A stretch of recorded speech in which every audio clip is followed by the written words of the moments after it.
মাফহুম হচ্ছে লা ইয়াকসামুল মিরাস আলা ওয়াজহিন সহিহ, সহিহ পদ্ধতিতে মিরাজ বণ্টিত হবে না। লিযযাকারি মিসলু হাজ্জিল উনসায়াইন, সব বাবাদেরকে আল্লাহ বললেন উত্তরাধিকারের বন্টন নীতি তুমি মেনে ছেলে মেয়েদের মধ্যে বন্টন করে দিবা। ছেলেরে দিবা যদ্দুর, মেয়েরে দিবা অর্ধেক। কার আইন? কথা বলেন, আইনটা কার? ছেলেরে যদি 2 লাখ দেন, মেয়েরে চিল্লায় বলেন, ছেলে 2 লাখ পেলে মেয়ে কয় লাখ? ছেলের 4টা বাড়ি পেলে মেয়ে কয়টা বাড়ি? অনেক বাবা আছে মেয়েরা কয় মা তোর বাইরে সব দিয়ে দিলাম, তোর লেগে দোয়া করে দিলাম। হাত তুলছেন না? মেয়ের লেগে কি করে দেয়? আর বাইরে সব দিয়ে দেয়। এগুলো টাকা, এগুলো কি ভুই ঘরে মাশাআল্লাহ এরকম টাকার নাই। দোয়া তো আপনি সবাইরই করুন। ছেলে যেটা প্রাপ্য দিয়ে দেন, মেয়ে যেটা প্রাপ্য দিয়ে দেন, তারপরে হাত তুলে দোয়াও করে দেন। কথা বলেন। অনেক মা আছে ছেলেরে বেশি খাওয়ায়, মেয়েরে কম খাওয়ায়, আছে না নাই? ছেলের পাতে মুরগির রান, মাইয়ার পাতে মুরগির ঠ্যাং, আছে না নাই? দেখবেন ওই মা বাবার হয়তো অনেক সময় শেষ কালটা ছেলের বাড়িতে কাটে না, কাটে মেয়ের বাড়িতে, আছে না নাই? কারণ প্রকৃতির একটা মায়ের আছে না নাই? শেষ মাইরটা আল্লাহ দিবে। শেষ মাইরটা কার? আল্লাহ ছাড় দেয়, ছেড়ে দেয় না। আল্লাহ কি দেয়? কি দেয় না? আল্লাহর সব মনে থাকে। আল্লাহ শেষ খেলাটা খেলে দিবে। চিল্লায় বলেন ঠিক কিনা? বাবা মা যারা আছেন সাবধান, উল্টাপাল্টা করেন না। এগুলো নিয়ে কত বিচার যে আমাদের কাছে আসে, কত মাসালা যে আসে। কেন করেন এগুলো? সমানভাবে আপনি ইনসাফ করেন, কিয়ামতের দিন আপনার বিচার করার সময় আল্লাহ আপনার উপর ইনসাফ করবে। আপনি ঠকাবেন, আল্লাহ আপনার 14 গোষ্ঠী উদ্ধার করে ছাড়বে। তিনি ভুলে যান না, তিনি ছাড় দেন, ছেড়ে দেন না। এজন্য মিরাসের যে বন্টন পদ্ধতি, আমরা যেন ইসলামের দেয়া পদ্ধতি অনুসরণ করি। আল্লাহ তৌফিক দাও। কিয়ামতের আগে ভূমিকম্প বেড়ে যাবে, আছে না নাই? কিয়ামতের আগে আত্মহত্যা বেড়ে যাবে, আছে না নাই? কিয়ামতের আগে ঢোল বাদ্য নাচানাচি বেড়ে যাবে, আছে না নাই? বাংলা মায়ের একতারা সুর কতই ভালোবাসি, দোতারা সুর কতই ভালোবাসি, বাজারে ঢোল বাজারে বাসি। বিষ্ণুই বললেন বুইস্তু আন উকাসসিরাল মাযামির, আমি ঢোল বাদ্য তবলা হারমোনিয়াম এগুলোরে ভেঙে মাটির সাথে গুড়িয়ে দেওয়ার জন্য এসেছি। আর ওই নবীর উম্মত কয় বাজারে ঢোল বাজারে বাঁশি, আছে না নাই? ঢোল বাদ্য বাজানো যাবে? এই হাই বিটের মিউজিক আপনি শুনলে আপনার অন্তরে নেফাকি তৈরি হবে। নামাজে মজা পায় না, হুজুর নামাজে মজা পায় না। তুমি আজীবন শোনো কুচ কুচ হতা হয়, তো তুমি নামাজে মজা পাইবা কেমনে? আজীবন শুনে কি কুচ কুচ হতা হয়। এখন নামাজে মজা পায় না, জিকির করে মজা পায় না, তেলাওয়াতে মজা পায় না, মজা নাই, মনোযোগ নাই। হৃদয়টাকে যে তুমি শয়তান পাবে কি করে? এজন্য এই মিউজিক্যাল ইনস্ট্রুমেন্ট থেকে দূরে থাকতে হবে। এগুলো অন্তরে নেফাকি তৈরি করে। আপনি দফ বাজাতে পারবেন? দফ, দফ চিনেন?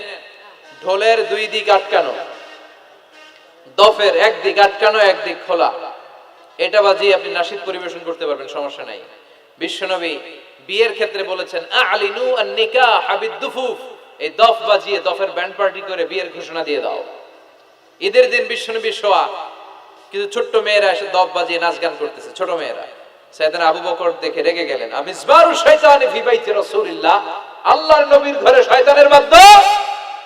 বিশ্বনবী বললেন দাহু ইয়া আবু বকর, আবু বকর রাখো, ইন্না লিকুল্লি কওমিন ঈদ, সব জাতিরই তো একটা ঈদের অনুষ্ঠান আছে। হাদা ঈদুনা, আজকের দিনটা আমাদের ঈদের দিন, বাচ্চাদেরকে একটু আনন্দ উৎসব করতে দাও।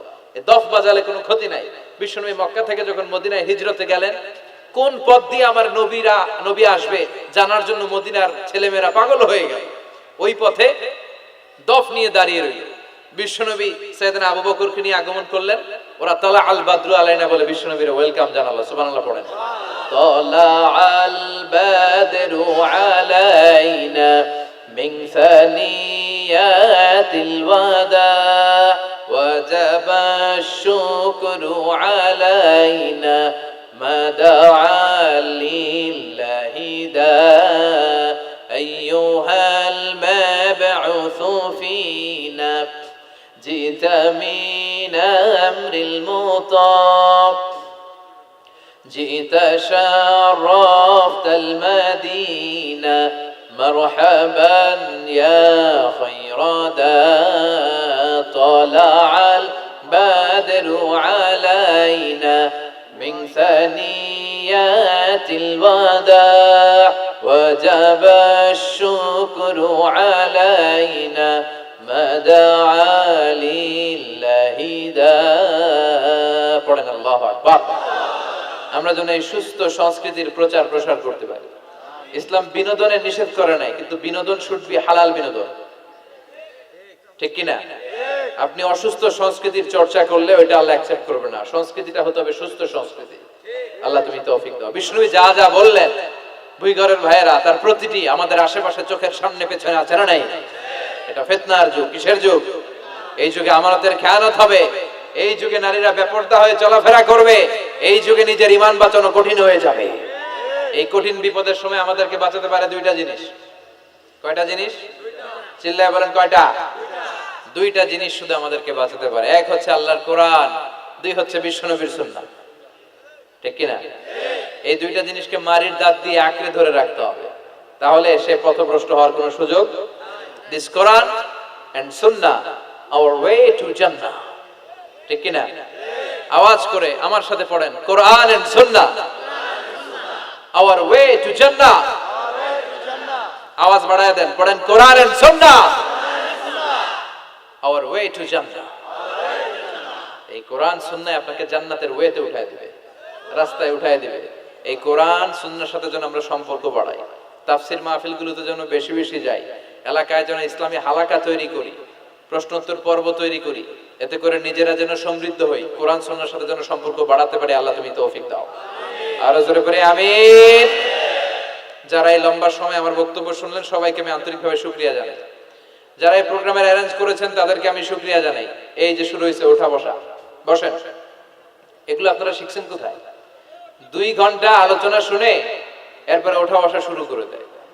এই কথাগুলো আমরা বলি, এত পরিবর্তনের কথা বলি, শৃঙ্খলায় যদি শিখতে না পারলো তাহলে কি ইসলাম শিখলাম? ইসলাম তো শৃঙ্খলার অপর নাম, ঠিক কিনা? শৃঙ্খলা নাই, ওখানে ইসলামের কিছুই পালন হয় নাই, ঠিক কিনা? বসেন, আমরা একসাথে বিদায় নিব। যতগুলো কথা বলেছি কোরআন সুন্নাহর আলোকে বলেছি, বানিয়ে বলি নাই।